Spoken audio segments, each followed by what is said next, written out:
Um, Remind you that we are recording, so think of that when you decide to make comments. But let me also say that this wouldn't happen without the support of a lot of important people. Mary Bloodworth is with us as our tech support, which is always wonderful. Majean Daniels, Karen Stuck supply the publicity that we need for all of these. And of course, Judy Berman makes the village the village. So thanks to all of them in advance. Also, we're at now the midpoint of our spring season. So I want to remind you that next month, April, we'll have Charles Downey, who's a music critic here in the city, and he's going to talk about the future of classical music. And I suspect it's going to get into some of the economic issues we'll hear about tonight. Then in May, we have Toby Mayer.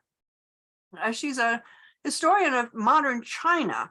And she's going to talk about how do people in China look at Chinese history today?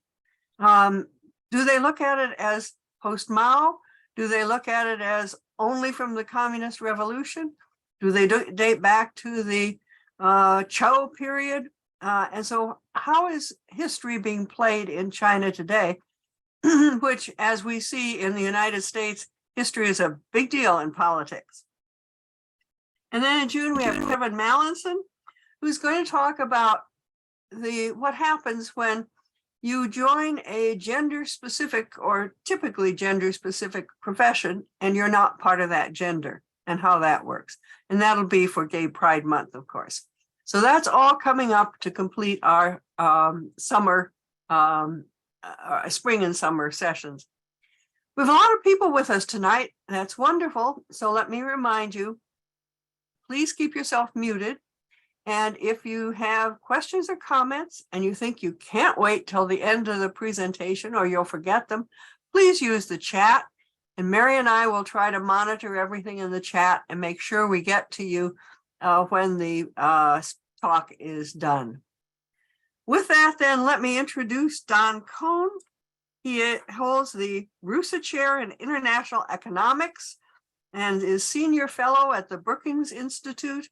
He is a 40-year veteran of our Federal Reserve System. He's also been serving as Vice Chair of the Board of Governors of our Federal Reserve. He was on a policy committee for the Bank of England, and on and on and on. A recent New Yorker column was headed, "It's okay to be confused about the economy." And I think many of us are. And so it's wonderful to welcome Dr.Kohn, who's going to unconfuse us tonight. It's all yours, Don. Well, thank you, Trudy. It's great to be with you. And just a brief warning, my screen is freezing up from time to time. So we'll fight through sharing the screen to go through a set of slides I've got here. There we go. Okay. All right. And let's start with the first slide, the thing. So this is about inflation. I think a few things to say before we get started. It's a pretty complicated story. There are lots of things going on that have caused the recent inflation and are beginning to bring it down. And the big question, which we'll talk about, is how far down what caused it and how far down will it go and what will be necessary to take it all the way down. So it's a complicated thing with lots of different causes, lots of different things going on. As I'm an economist, so I tend to break things down into supply and demand. It's not that technical. Demand is what you want to buy, what you purchase, what people demand to have for goods and services that they want to own by themselves. Supply is what businesses offer, businesses and government people do want. So I think the thing to think about here is that when you have very strong demand, when people want a lot of stuff and businesses can't supply it or won't supply it or it costs more to supply it, that will drive prices up. If you have a decrease in supply, that is the ability of businesses to supply goods and services to people, and they want it, and the supply goes down, they start bidding against the scarce supply, that will drive prices up. So this is going to be a combination of problems with supply and problems with demand that created this inflation. And to put it to sort of foreshadow where we're going, this is like an Agatha Christie story, Murder on the Orient Express, right? So everybody, there are a lot of people that blame here. Everybody did it. I had a research assistant working with me on these slides. And when I mentioned Agatha Christie and Murder on the Orient Express, this 20-something person said, "What's that?" And I said, "It's okay." The other thing to say is, I think where we're going to come out here is that, and yes, inflation's come down, but it's still very high. There's more work to do to get it down further, and we'll talk about that. So let's see, having trouble switching the slides. There we go. So let's see what we're trying to talk about here. Here's inflation measured in a couple of different ways. I'd love to get rid of. On the left, you see the core. You see two measures. This is the PCE, which is the personal consumption expenditure measure of inflation. So this is a measure the government publishes that it talks about the price of everything we buy. It's more comprehensive than the more popular consumer price index, and it's the index that the Federal Reserve looks at. So I thought I would plot this because this is what the Fed's looking at. This is how they're judging what they're doing. And you can see the huge increase 21 through the middle of 22. I think it peaked around in June of 2022. So it went from 2% or even a little under 2%, which is the Fed's target, up to close to 7% at this peak. And it's come down. This is the total has come down to 5.5%. But I've also plotted something called the core PCE. The core takes out food and energy prices. And the reason economists like to take out the food and energy prices is because they vary, they move around a lot. And if you want to see kind of what's going on underneath, under this highly variable things, take out the food and energy prices. That chart on the right looks at prices in two other ways. It looks at goods and services.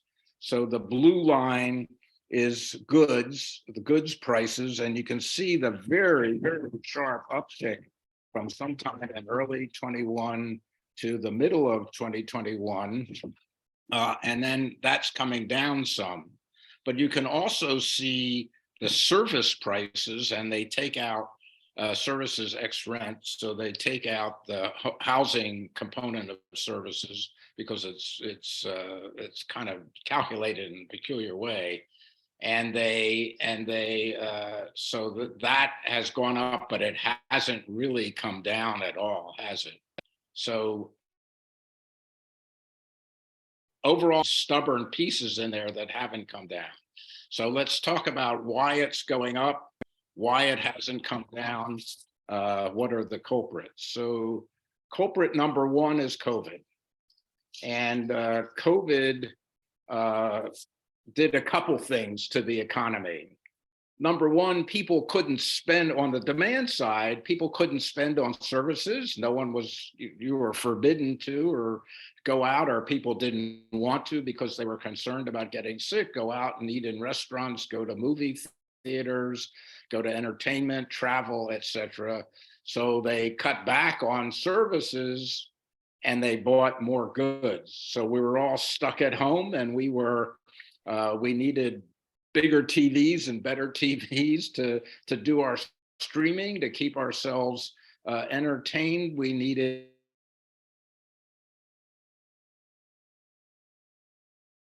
better size equipment, more. So there was a lot of demand for certain kinds of goods. The other thing there was a big increase in demand for was housing. So you were stuck at home, often with the kids, and people wanted bigger houses where they could get away from each other and work remotely. They weren't commuting anymore, so it wasn't necessary to live in the city. The cost of commuting went way down because you weren't going in the city, you're only going a couple days a week. So there was a big increase in demand for houses, a big increase in demand for rehabbing existing houses and making them better for you, and especially out in the far suburbs. So it was a big demand for houses that drove up the demand for houses. At the same time, the demand was shifting to certain things. The supply of goods was constrained. So you had COVID shutdowns in the US and Europe and everywhere, but then those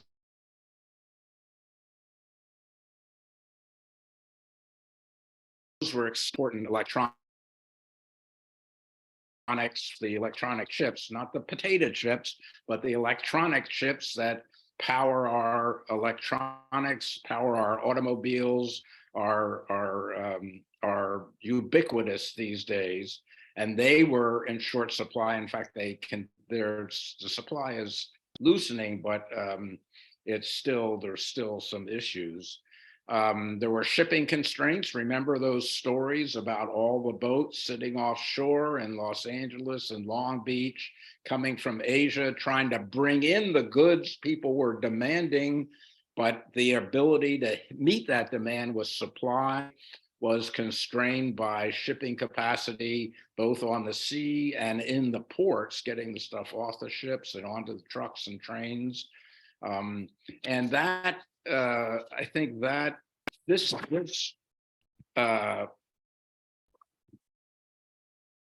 connection of people demanding more goods, but the goods being in short supply and workers being less willing to work or retired early, dropping out. So there were constraints on supply, increase in demand, and that explains a lot of this increase in the goods inflation line over here, right? And when Jay Powell was talking about this at the Federal Reserve, their view of inflation in 2021 through much of 2021, through the summer of 2021, was it was temporary, because as COVID let up and the restrictions from COVID let up and people got vaccinated, they would shift back to demanding services and not goods, and the supply of goods from COVID shutdowns and shipping constraints would abate. People would come back to work once schools reopened and childcare was more available, and the inflation would go away. So this was so-called Powell called it transitory inflation. But in the end, a lot of these things have happened. So the COVID shutdowns, obviously, and China is opening up and ships are more available. The cost of shipping has come way down. It's back to kind of normal, et cetera, which helps to explain why those goods prices in that previous chart have come down. But one thing that hasn't changed is the labor force participation. So the red line here is prime age workers from the ages of 25 to 54. And you can say this is the percentage of those workers who are in the labor force. And you can see from this chart that they've come back. So when COVID let up and people learned to live with COVID, those workers are come back and they're participating in approximately the same proportion they were in 2019. What hasn't happened, the interesting piece, and I think it's particularly interesting for us on this call, is that older workers have not come back. So older workers dropped out, and finer, this is 55 and older, but if we had data by over 65, we would find that a lot of this decline was in the over 65s of the labor force participation. So older workers dropped out of the labor force, vulnerability to COVID, the fact that their homes had become much more valuable meant that they had wealth and they felt like they could afford to drop out. They could finance their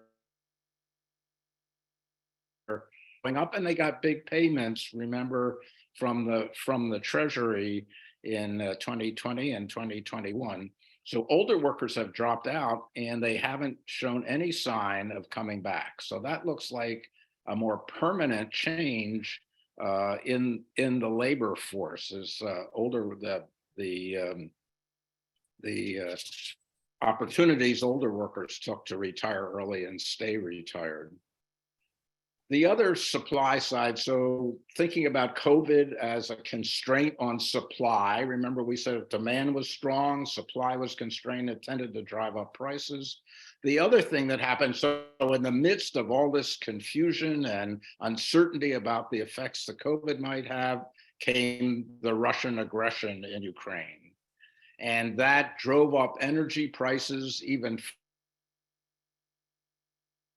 further, cut off energy exports, and the West, through its sanctions, made it harder for Russia to export anything, so it couldn't finance its war. And the war cut off Ukrainian food exports. So there were increases in food. This just shows food and energy prices in the US. So I'd say this chart surprised me a little bit when I got it made, but it's interesting because it shows that the energy costs, this red line, were going up even before the war, right? It went up further after the war and has dropped since then. But there was already an increase in energy prices. And I think look how energy prices fell very sharply right as the economy shut down. And then as it opened up, people's demand for energy to drive cars, but to fuel, to fuel, to heat businesses, et cetera, to move traffic, airplanes, trains, went way up. And we had a big rebound in energy prices that was just exacerbated by the war in Ukraine. And the same in food prices were also rising before the war, but the cutoff of Ukrainian wheat, oil, things like that, corn oil, and hasn't come down that much since then. So we had these two really supply side shocks from COVID and Putin's war. So the first two things in my title, COVID and Putin, both bear some of the blame, but that wasn't the only thing that was happening. We had huge increases in government support for the economy.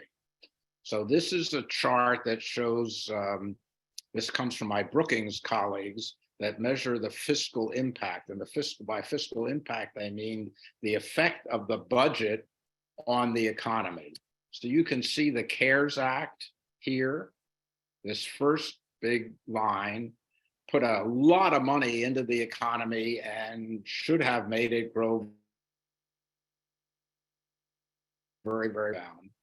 This is the American Rescue Plan, Biden's plan, that added even more, another big swap in March, I guess, of 2021.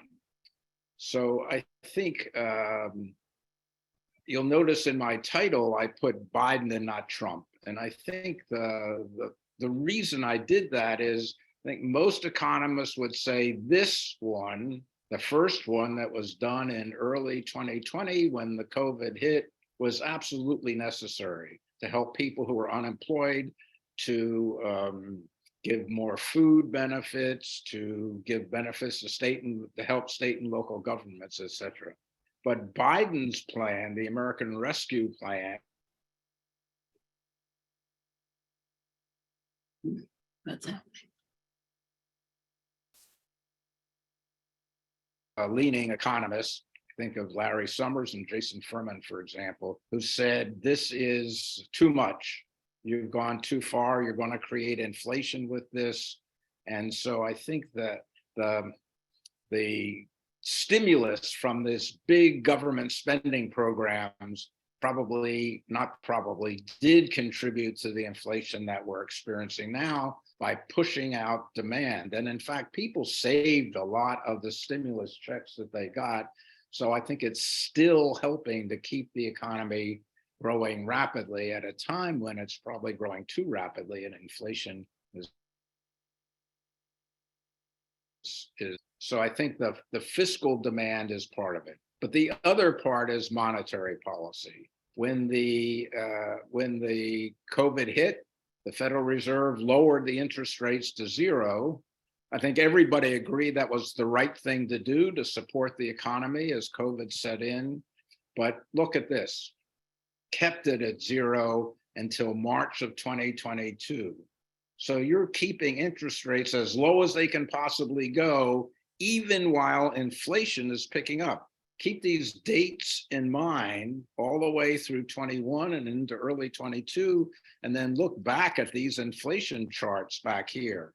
So rates are zero, even as inflation is picking up through 2021 and 2022. Now, part of this was the Fed thinking this would be transitory, temporary, and it would come back down again. But I think many people, myself included, thought that they kept this rate too low for too long. And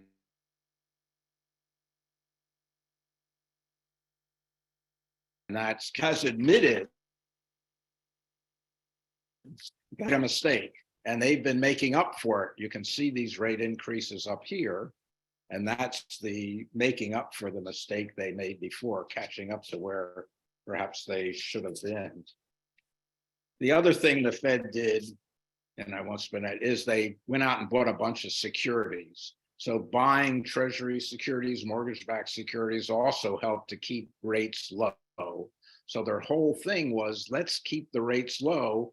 And they continued to buy securities into early 2022. Actually, yes, into early 2022. So that are buying securities even while inflation was pretty high and rising. And they've admitted we waited too long to do that.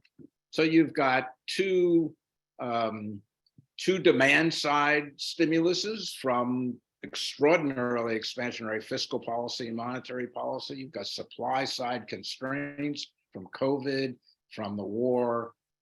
The result here, and particularly COVID's effect on the labor force, is that the economy is right about back to where it was tracking in late 2019. So this is just a line extending this trend about where we were in the late teens.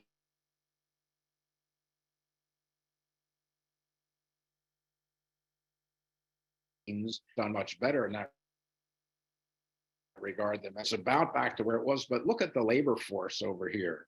So because of the labor force participation, also because people dying and immigration not really recovering from the Trump years, the labor force growth has been much less. So the shortfall in the labor force has been much bigger than the shortfall in demand for labor. And the result is a very, very tight labor market. This chart shows two things. The blue line, so the unemployment rate is down at 3.4 actually. We'll get another read on Friday on what it is. This is as low as it's been since the late 60s, the Vietnam War era.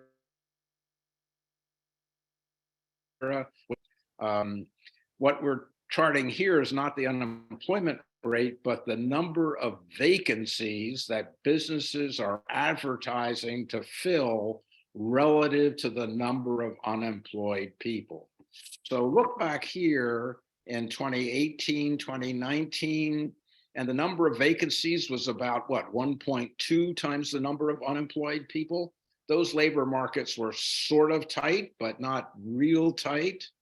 Here, the number of vacancies is about twice the number of unemployed people.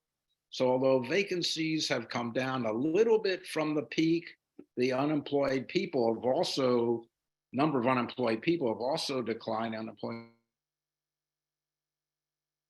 rate, huge bidding for very scarce labor. The result is that wages have been going up. That's the red line. So this is the growth, and this is one measure. The ECI is one measure of the growth in labor, and it's now at 5% or so. And this strong bidding for labor has driven up wages in order to get inflation back to like the 2% level it was before COVID hit. These wages would probably have to be going up 1.5% less than that. So something like 3.5%, which is what they were rising much earlier. Actually, this looks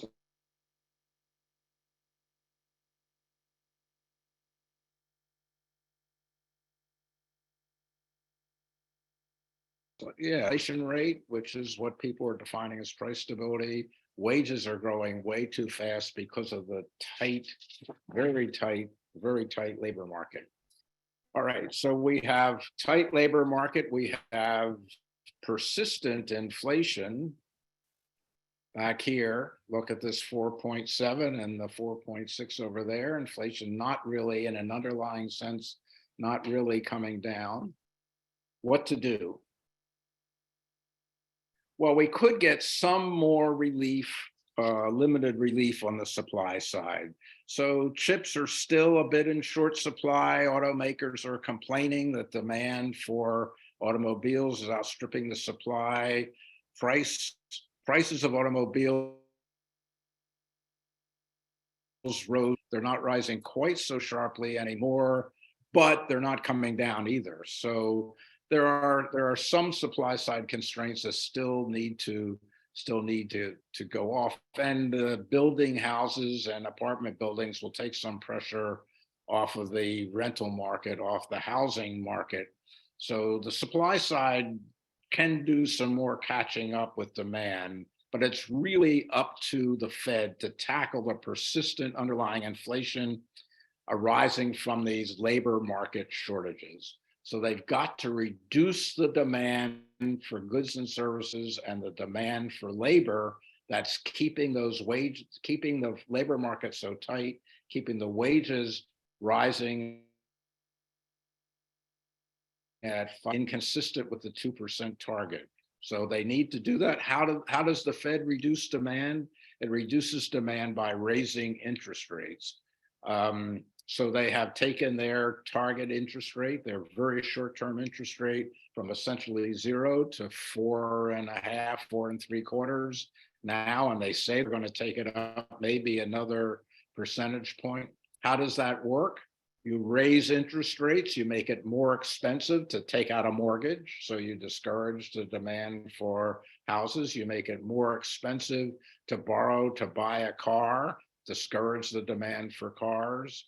You reduce equity prices. Look what happened to the equity market last year. Came way down. Look at my 401ks.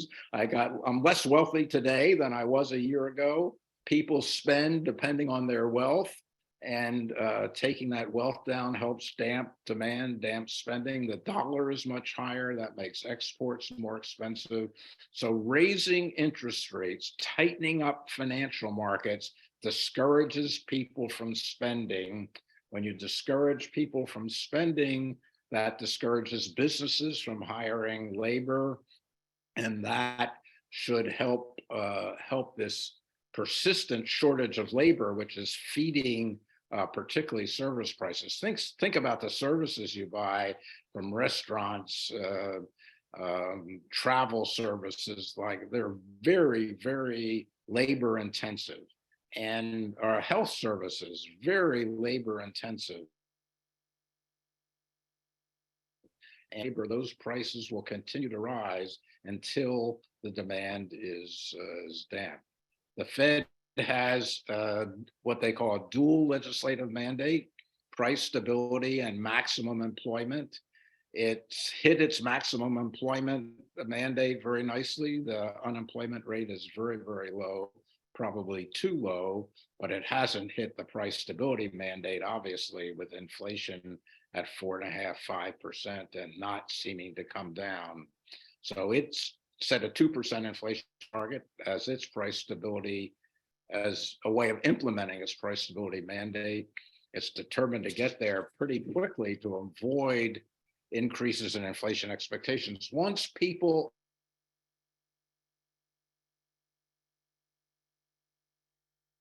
expect, if they're in labor markets, they tend to ask for more wage increases in order to keep even with the inflation they're seeing. If they're a business selling goods and services in the market, they tend to raise prices to keep even with the cost of the stuff they're buying. So once those inflation expectations get embedded in people's psychology, then inflation tends to be very persistent. And what the Fed is trying to do is get inflation down fast enough to avoid increases in inflation expectations, because that would make the adjustment even more difficult. 81, 82, when interest rates got well into double digits, in the 20s, I think, and unemployment was more than 10%. We had a very deep recession. We're trying to avoid that. So I think the issue that people debate right now is, will this be a hard landing or a soft landing? Can the Fed do the soft landing, which is simply slow growth, have a limited rise in unemployment that gets enough pressure off the labor markets to damp wages and price increases so they can get down to their 2%? Or will it be a hard landing? Do we need a difficult recession and a large increase in unemployment to restore price stability? The Fed's view here, the more we do, more we front load this thing, the better the odds on a soft landing. I think the thing to emphasize is no one knows. As I tried to say at the beginning, this is an unprecedented situation with lots of cross currents on both the supply and demand side. We don't have, our models don't do a very good job of predicting under these situations. We have a once a century pandemic, a once every 75-year land war in Europe. So it's really hard to know how persistent will wage and price pressures be. Jay Powell has said, we think we can do the soft landing. It's one of the challenges the Fed faces is, I talked about how they do that. They raise interest rates, tighten financial conditions, that affects people's spending. That takes a long time to play out. So tightening financial conditions, affecting spending, takes a while to play out. So there are lags in the effects of monetary policy on the economy. They have to look at the incoming data. They say they're data dependent. They're looking at the incoming data, trying to feel their way towards how high interest rates have to be to accomplish getting inflation down without a big increase in unemployment. Jay Powell said today, testifying,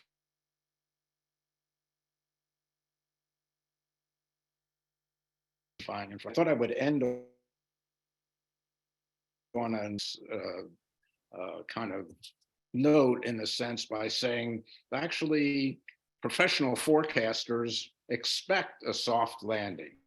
So this is taken from a survey of professional forecasters done by the Philly Fed. There must be 25 or 30 people who get paid to make these forecasts. They're aggregated every quarter. They publish that. So these professional forecasters expect very slow growth. You can see this is barely growing for the next year, but it's not falling, right? It's not a recession. It's basically, and they see this as consistent with raising the unemployment rate slightly from the current. Actually, it's not 3.6 now. That's the average of the previous quarter. That's more like 3.5 or 3.4 to 4.2. 4.2 is still a very, very low unemployment rate by US historical standards. So that wouldn't be bad. And they also see it as, they see that just this really modest rise in unemployment as good enough to get inflation down to close to the Fed's 2% target by about a year, a little over a year from now. I think it's early 2024 they have the prediction. I would say if this came true, it would be wonderful. I mean, you would be getting inflation down. There would be a small rise in unemployment.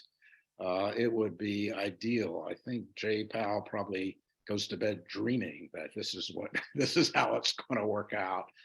There are certainly risks that it could be bumpier than this. He keeps warning that it could be bumpy, but this would be a nice way to go. And it's a little reassuring that there are an average of 25 or 30 professional forecasters think that's what's ahead. Declining inflation, modest rise in unemployment. So let me stop there and see whether there are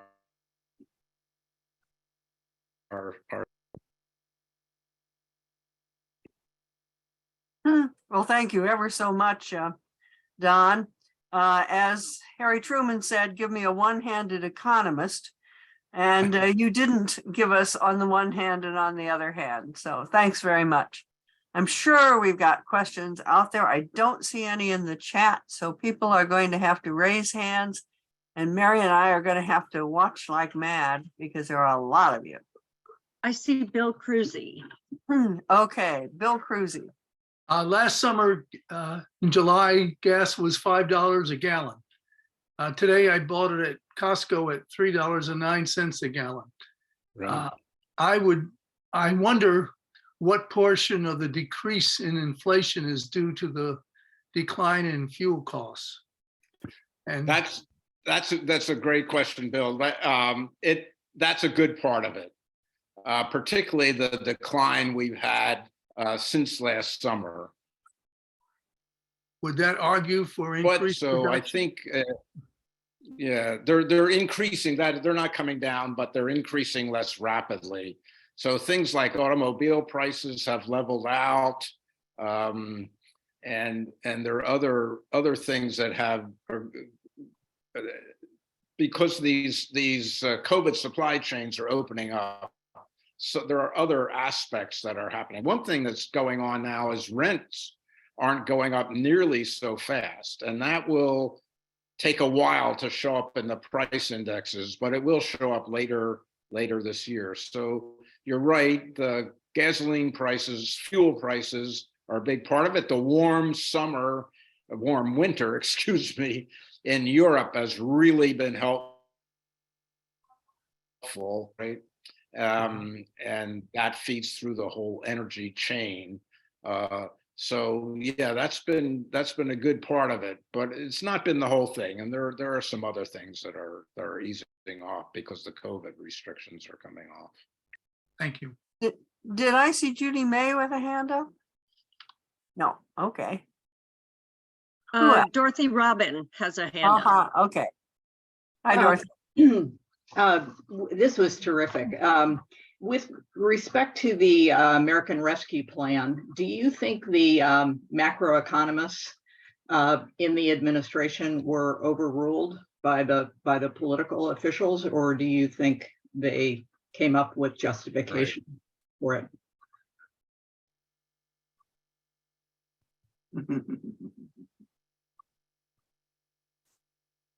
Yeah. We've lost him somehow.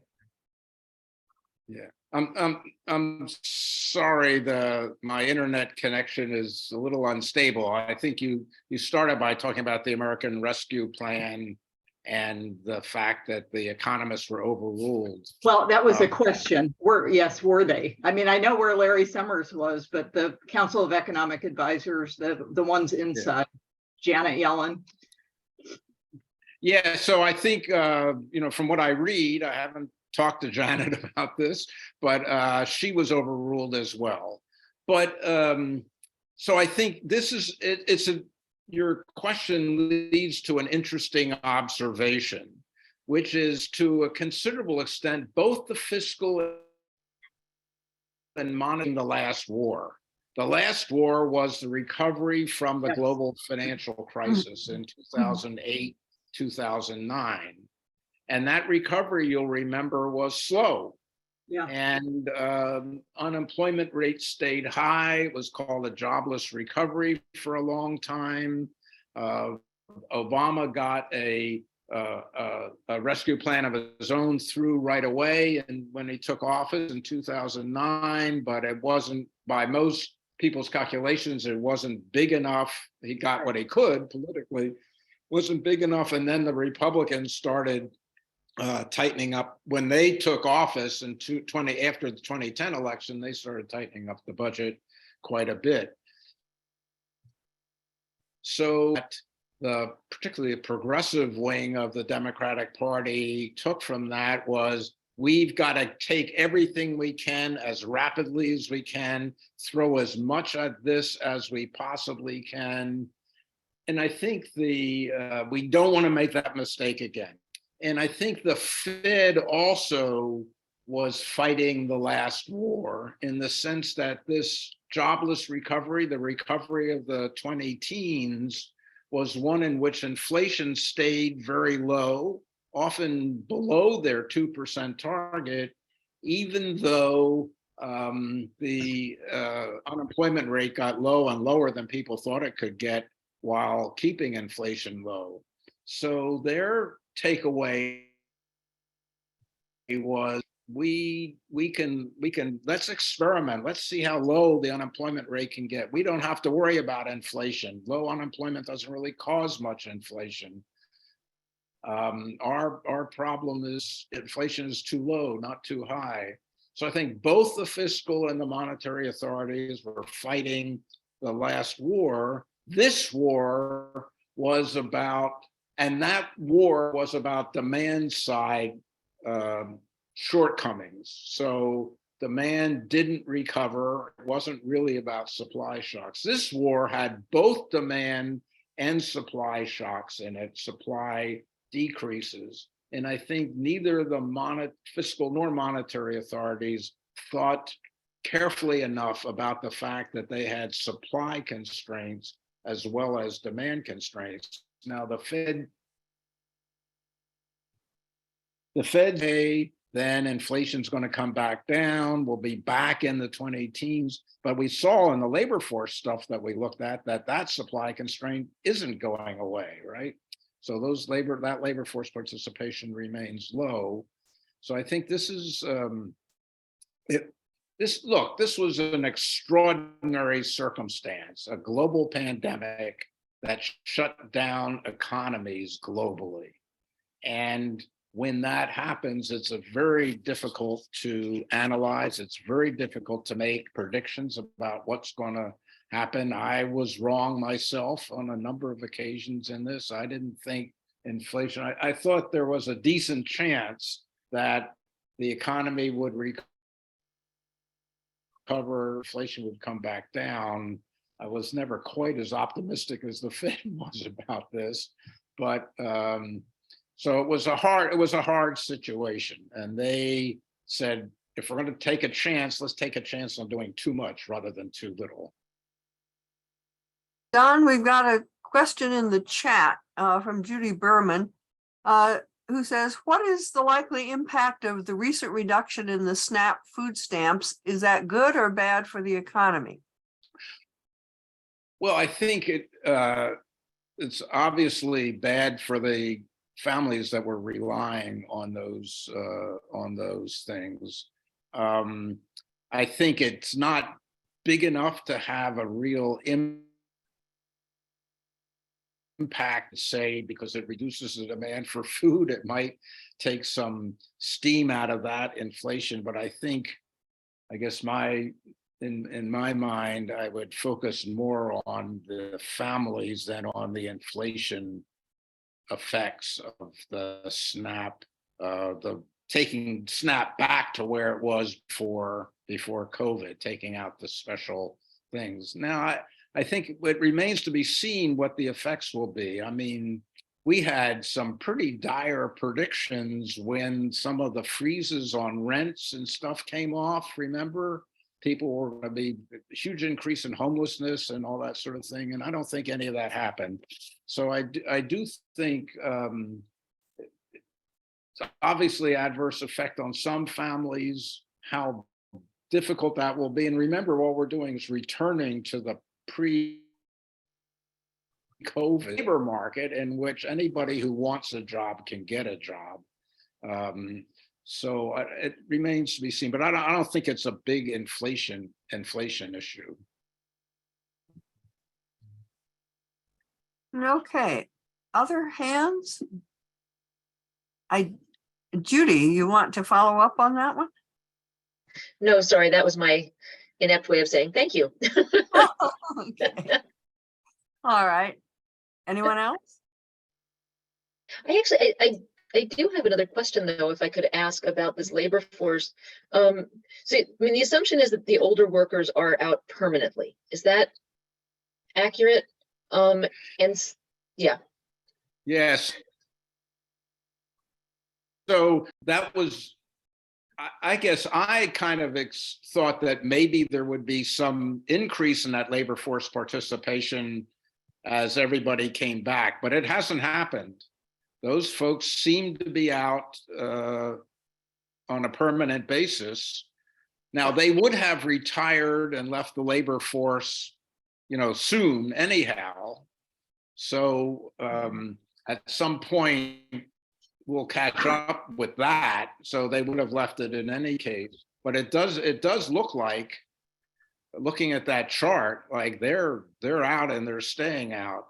And there's very little return. As I say, this is mostly the over 65s, and they must like it. Mark, people like their dens better than their cubicles. So, Do you think there's any value in trying to promote employment among, or is it? Well, I think so. I think the way to, I think Biden had the right idea, although he wasn't paying for it in the way, in promoting employment by helping families, parents go back to work, by helping with establish more reliable and more affordable childcare. This was in the original Build Back Better. And some of those things that take away barriers, hurdles to going back to work, I think that's worth working on. But in this inflationary environment, you need to pay for it with higher taxes. You can't just give money away, or it will make the end. Regard, Joe Manchin was right. I mean, he objected to this, to the original Build Back Better, because he said it wasn't appropriate in an inflationary environment. And I think, and it wasn't really being paid for. There was some budgetary trickery in there. So I think in that regard, he was right. So I think removing those, lowering those hurdles, types of hurdles, is the right way to go. We have another question in the chat. Cynthia Whittlesley says, how would increased immigration impact the economy? And what about the politics of immigration? Yeah, so I'll leave some other village voice. It seems horrible, doesn't it? But I think on the economics of it, it would help to some extent. So allowing more immigrants in certainly would help with some kinds of jobs that immigrants fill, for example, in health services, right? I think you have to be careful. It's though it would increase the labor force, it would help Social Security by having more people working, for example. But those people, when they come in and they start producing, getting paid, of course, they demand stuff too. So here's a great example of a thing which would increase supply, the supply of labor and for goods and services. Now, many immigrants send remittances back to where they came from, so they don't spend all of their income. So it would probably help the inflation thing a bit on the margin, but it's not just an increase in the supply of labor, it's also something of an increase in demand for labor at the same time. But it would certainly help in some, as I say, some of these categories that seem heavily dependent on immigrants and are in such short supply now. I can see Bill and Dorothy. Do you also have another question? Yes. Okay, so Bill first, and then we'll come to Dorothy. I'm asking you to take out your crystal ball, and do you have any thoughts on the impact of artificial intelligence on our problems? Not really. So I was part of a lunchtime Zoom a couple weeks ago at Brookings, where somebody was demonstrating ChatGPT, if I've got those initials right. And it was kind of interesting and amazing. And this person, who's a Brookings scholar, would also teach at the University of Virginia, saw this as hugely increasing the productivity, his productivity, helping him formulate research problems, helping him. One interesting thing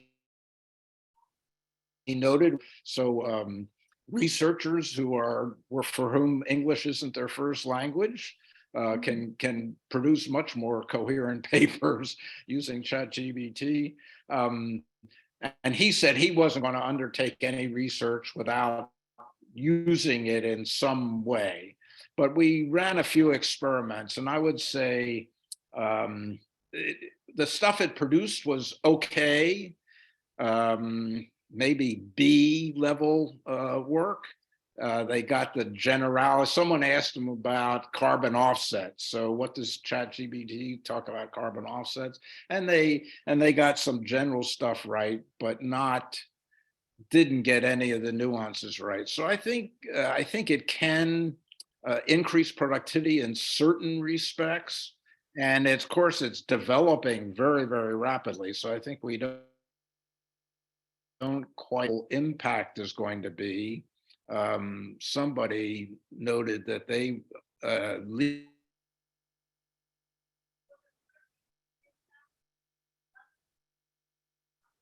Lost you.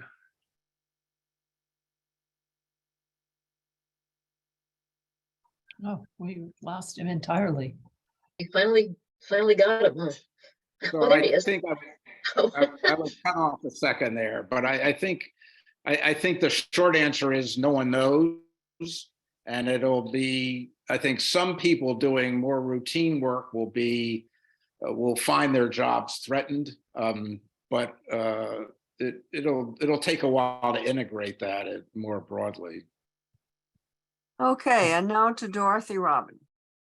I'm interested in your thoughts on whether the federal government can do more to prevent future supply chain crises, or do you see that largely as something for the private sector to figure out on its own? Well, I think the federal government's trying to do that in some respects. So like with the CHIPS Act, right? Right. So they're trying to bring more production of essential pieces, and particularly high-tech pieces, on shore. So that would help to some extent, right? Right. And I think the businesses themselves, people talk about deglobalization. I think that's too strong a word for from 2000 through 2019 were optimizing their supply chains, finding the most efficient way, the cheapest way to do things, are now thinking about resilience. So I think businesses themselves are working hard on making these supply chains more resilient to both geopolitical, but also natural disasters as well, being too dependent on a particular geography, a particular spot. So I think some of it will happen naturally. Now that raises costs. Yeah.